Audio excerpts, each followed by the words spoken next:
ನಮಸ್ಕಾರ. ಇವತ್ತಿನ ಪಾಠ ಸಂಧಿಗಳು. ಸ್ವರ ಇಲ್ಲವೇ ವ್ಯಂಜನಗಳ ನಡುವೆ ಕಾಲ ವಿಳಂಬವಿಲ್ಲದಂತೆ ಮತ್ತು ಅರ್ಥಕ್ಕೆ ವ್ಯತ್ಯಯ ಬಾರದಂತೆ ಸೇರಿಸಿ ಉಚ್ಚರಿಸುವುದಕ್ಕೆ ಸಂಧಿ ಎಂದು ಕರೆಯುತ್ತಾರೆ.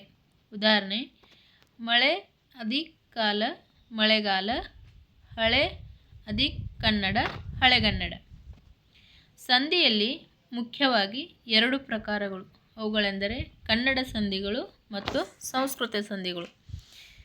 ನಾವಿಲ್ಲಿ ಮುಖ್ಯವಾಗಿ ನೆನಪಿಟ್ಕೋಬೇಕಾದರೆ ಸಂಧಿಗಳನ್ನು ನಾವು ಬಿಡಿಸಿ ಬರೆಯಬೇಕಾದರೆ ಮೊದಲು ಒಂದು ಪದವನ್ನು ಪೂರ್ವ ಪದ ಎಂದು, ಎರಡನೇ ಪದವನ್ನು ಉತ್ತರ ಪದವೆಂದು, ಕೊನೆ ಪದವನ್ನು ಸಂಧಿ ಪದವೆಂದು ಬರೆಯಬೇಕು. ಅಂದರೆ ಪೂರ್ವ ಪದ ಅಧಿಕ್ ಉತ್ತರ ಪದ ಸಮ ಸಂಧಿ ಪದ ಎಂದು ಬರೆಯಬೇಕು. ಸಂಧಿಗಳಲ್ಲಿ ಕನ್ನಡ ಸಂಧಿಗಳು ಎರಡು ಕನ್ನಡ ಪದಗಳು ಕೂಡಿ ಆಗುವ ಅಂಥ ಪದಕ್ಕೆ ಅಂತ ಕರಿತೀವಿ ಸಂಧಿ ಎಂದು ಕರೆಯುತ್ತೇವೆ. ಉದಾಹರಣೆಗೆ ಮಳೆ ಅಧಿಕ್ ಕಾಲ ಮಳೆಗಾಲ. ವಿಧಗಳು. ಕನ್ನಡ ಸಂಧಿಗಳಲ್ಲಿ ಪ್ರಮುಖವಾಗಿ 3 ವಿಧಗಳನ್ನು ನೋಡುತ್ತೇವೆ: ಲೋಪ ಸಂಧಿ, ಆಗಮ ಸಂಧಿ, ಆದೇಶ ಸಂಧಿ. ಮೊದಲನೇದಾಗಿ ಸ್ವರಲೋಪ ಸಂಧಿ ಅಥವಾ ಲೋಪ ಸಂಧಿ. ಎರಡೂ ಒಂದೇ ಅರ್ಥ. ಸ್ವರಲೋಪ ಸಂಧಿ ಎಂದರೆ ಸ್ವರದ ಮುಂದೆ ಸ್ವರವು ಬಂದು ಸಂಧಿಯಾಗುವಾಗ ಪೂರ್ವ ಪದದ ಕೊನೆಯಲ್ಲಿರುವ ಸ್ವರವು ಸಂಧಿ ಪದದಲ್ಲಿ ಲೋಪವಾಗುತ್ತದೆ.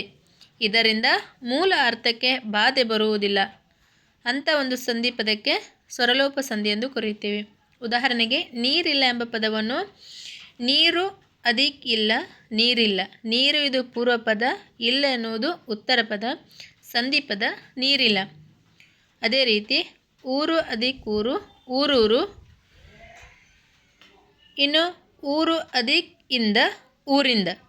ಇನ್ನು ಸ್ವರಲೋಪ ಸಂಧಿಗೆ ಹೆಚ್ಚಿನ ಅಭ್ಯಾಸಕ್ಕಾಗಿ ರೂಢಿಗಳು: ಬಲ್ಲೆನೆಂದು, ಮಾತಂತು, ಸಂಪನ್ನರಾದ, ತುಪ್ಪಳದಂತೆ, ಅಲ್ಲಿದ್ದೇನೆ, ಇವನೊಬ್ಬ, ಬೆಳ್ಳಗಾಗಿ, ಇರುಳಳಿದು, ತೆರೆದಿಕ್ಕುವ, ನಿಮ್ಮಡಿಗಳಲ್ಲಿ, ಲೇಖನವ, ಕಳಗುಡಿ, ಒಮ್ಮೊಮ್ಮೆ, ನೋದಿ, ಯಮರಿ, ಸುಗಳ. ಇವು ಇನ್ನೂ ಮುಂತಾದವು ಸ್ವರಲೋಪ ಸಂಧಿಗೆ ಉದಾಹರಣೆಗಳಾಗುತ್ತವೆ. ಇನ್ನು ಎರಡನೇ ವಿಧ ಆಗಮ ಸಂಧಿ. ಸ್ವರದ ಮುಂದೆ ಸ್ವರವು ಬಂದು ಸಂಧಿಯಾದಾಗ ಪೂರ್ವ ಪದ ಮತ್ತು ಉತ್ತರ ಪದಗಳೆರಡರಲ್ಲಿಯ ಎರಡೂ ಅಕ್ಷರಗಳು ಸಂಧಿ ಪದದಲ್ಲಿ ಇರುವವಲ್ಲದೆ ಹೊಸದಾಗಿ ಯ, ವ, ಲ ವ್ಯಂಜನಗಳು ಆಗಮವಾಗಿ ಸೇರುತ್ತವೆ. ಇದಕ್ಕೆ ಆಗಮ ಸಂಧಿ ಎಂದು ಕರೆಯುತ್ತೇವೆ. ಇನ್ನೊಮ್ಮೆ ಅರ್ಥವನ್ನು ಸರಿಯಾಗಿ ಗಮನಿಸಿ. ಸ್ವರದ ಮುಂದೆ ಸ್ವರವು ಬಂದು ಸಂಧಿಯಾದಾಗ ಪೂರ್ವ ಪದ ಮತ್ತು ಉತ್ತರ ಪದದ ಎರಡೂ ಪದಗಳಲ್ಲಿರುವ ಅಕ್ಷರಗಳು ಸಂಧಿ ಪದದಲ್ಲಿ ಬರುತ್ತವೆ.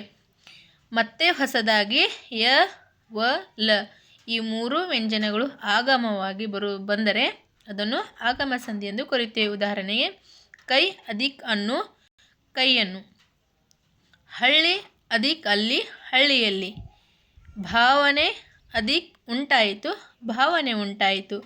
ಹೆಚ್ಚಿನ ಅಭ್ಯಾಸಕ್ಕಾಗಿ ಮಳೆಯಿಂದ ಮರವನ್ನು ಮಗುವಿಗೆ, ವೇದಿಯಲ್ಲಿ ಭೇದವಿಲ್ಲ ಜಾಗವನ್ನು, ಓಣಿಯಲ್ಲಿ ಗುರುವನ್ನು ಸ್ವಾರಸ್ಯವಿಲ್ಲ.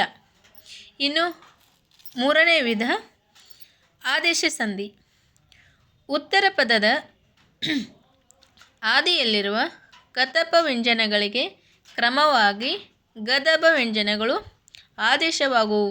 ಇದನ್ನು ಆದೇಶ ಸಂಧಿ ಎನ್ನುವರು. ಕೆಲವೊಮ್ಮೆ ಉತ್ತರ ಪದದ ಆದಿಯ ಪ, ಬ, ಮ ವ್ಯಂಜನಗಳಿಗೆ ವಕಾರವು ಆದೇಶವಾಗುತ್ತದೆ. ಗಮನಿಸಿ ಮತ್ತೊಮ್ಮೆ. ಉತ್ತರ ಪದದ ಆದಿಯಲ್ಲಿರುವ ಕತಪಗಳಿಗೆ ಗದಭಗಳು ಆದೇಶವಾಗಿ ಬರುವುದಕ್ಕೆ ಆದೇಶ ಸಂಧಿ ಎಂದು ಕರೆಯುತ್ತಾರೆ. ಕೆಲವೊಂದು ಸಲ ಪ, ಬ, ಮಗಳಿಗೆ ವಕಾರವು ಆದೇಶವಾಗಿರುತ್ತದೆ. ಉದಾಹರಣೆಗೆ ತುದಿ ಅಧಿಕ್ ಕಾಲಲ್ಲಿ ತುದಿಗಾಲಲ್ಲಿ, ಕಣ್ ಪ್ಲಸ್ ಪನಿ ಕಂಬನಿ, ಮೆಲ್ ಅಧಿಕ್ ಮಾತು ಮೆಲ್ವಾತು.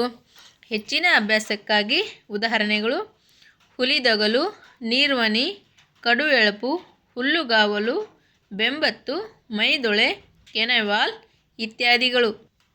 ಆತ್ಮೀಯ ವಿದ್ಯಾರ್ಥಿಗಳೇ, ಇವತ್ತು ನಾವು ಕನ್ನಡ ಸಂಧಿಗಳಲ್ಲಿ ಲೋಪ ಸಂಧಿ, ಆಗಮ ಸಂಧಿ, ಆದೇಶ ಸಂಧಿ ಇವು 3 ಪ್ರಮುಖವಾಗಿ ಬರುವಂಥ ಕನ್ನಡ ಸಂಧಿಗಳಲ್ಲಿ ವಿಧಗಳು.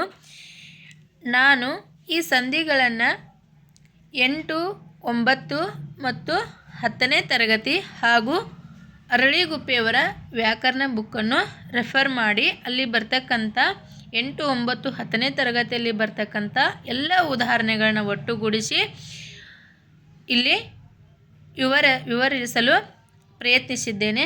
ಅದಕ್ಕೆ ಸಾಧ್ಯವಿದ್ದಷ್ಟು ಅರ್ಥವನ್ನು ಮಾಡಿಕೊಂಡು ಮತ್ತೆ ಏನಾದರೂ ನಿಮಗೆ ಸಂದೇಹಗಳಿದ್ದರೆ ಕಮೆಂಟ್ ಮೂಲಕ ನೀವು ಸಂದೇಹವನ್ನು ತಿಳಿಯಬೇಕೆಂದು ಕೇಳುತ್ತೇನೆ.